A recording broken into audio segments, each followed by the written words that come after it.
Hello there, and welcome to Andre's Artist Profiles. I definitely have my issues with hip-hop, especially some of the musicality and the lyrics thereof. Strictly on an intellectual basis, not on a generational one. I am, after all, of the hip-hop generation. The first generation of it, actually, recorded-wise. And this was a band that I found out about well after the turn of the millennium, even though they were very prominent on the underground hip-hop circuit in the 1990s, and that was The Roots, led by a man who's celebrating his birthday today, Ahmir Thompson, known to most of the world as Questlove. Questlove and The Roots are currently the house band for comedian late-night talk show host Jimmy Fallon. They've been involved in a number of hugely important cultural events, and there's another part of Questlove's current, persona that I'm going to be getting into after I review the albums of The Roots here. This is my most recent acquisition. Their hard-to-find debut album with a black cover called Organics. It's a no-frills affair that was actually first distributed at their concerts in Europe when they were first getting together. The rapper on this album, of course, is Questlove's school friend Tariq, who refers to himself as Black Thought on this album. This introduced a very important element of,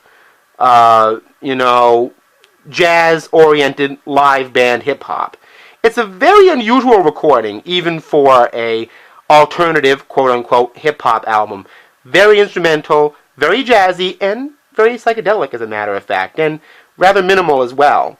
Not a bad album. I really like it. This next album, which was recorded for Geffen, I believe, in 1995, I think, called Do You Want More, has a lot of the same elements as well, but I do have a little problem with this album. I'm not the biggest fan of Tariq's use of the N-word, let's say with a wink-wink A sound rather than an ER, if you get my drift. I don't think that word can be said on YouTube, and I don't really want to say it. But I don't really think that that word has an appropriate place in the black community or any kind of community now. It just keeps the racial situation going on. And even as a form of affection, locker room talk or whatever, I'm sorry, that language just detracts from this album for me. It did originally have a tipper sticker, probably for that reason. Musically, though, really good album, if you can get over it. Actually, it came out in 1994. Okay. The next album I have by them is Ill-Adult Half-Life. If you're wondering where the Roots get a lot of their names from, Questlove is actually very much an intellectual. Tariq actually is too. And Questlove calls himself a music term. Sorry, guys and ladies, not a term I'm really happy about, just personally. And they were originally called the Square Roots, which you hear referenced a lot on their debut album, Organics. This album came out in 1996. This is an album that came out in 1999 and really put the Roots on the map as a group to contend with in hip-hop. Things Fall Apart. Now, Questlove had already been involved in the neo-soul scene with producing D'Angelo's Voodoo album a year after this, and being involved with Musique Soul Child when they were all developing initially, and Erykah Badu. And this album reflects a strong kind of neo-soul influence, even though it's pretty straight-ahead hip-hop. The next album is The Tipping Point from 2004. That, by the way, is a mugshot for one pimp, Malcolm Little, who would later be known as Malcolm X. Gives the band kind of a strong socio-political edge. I always loved that cover. Really good album. Again, there are some missing gaps here because the Roots have had so many records. Undone is the Roots' most recent album, released, I believe, at the end of 2011. Good album, reaching a little more toward pop since they were beginning to have their ascendancy on Jimmy Fallon and everything. And here's a feature that's probably first on the artist profile. I'm going to be profiling a book. That's right. This book is called Mo Meta Blues. And this was basically the autobiography of Questlove.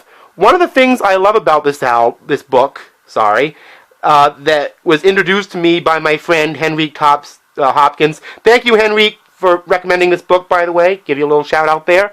Is that between some of the early chapters, especially talking about his upbringing as a musician in Philadelphia and his parents' vocal group that they had together, was that he actually does subchapters where he discusses various albums from the 70s by Rufus and Stevie Wonder, funk, soul records, and even rock albums going up to the 1980s and early 90s, and discussing them musically, but also giving inklings of personal stories about them. I love the continuity that Questlove puts into this book between himself and the music that came before him and influenced him. A really good read. I suggest you do it, and written in a format very different than other books. Actually, almost like a hip-hop sampling format of the literary world, I would say. This is actually like almost a hip-hop book.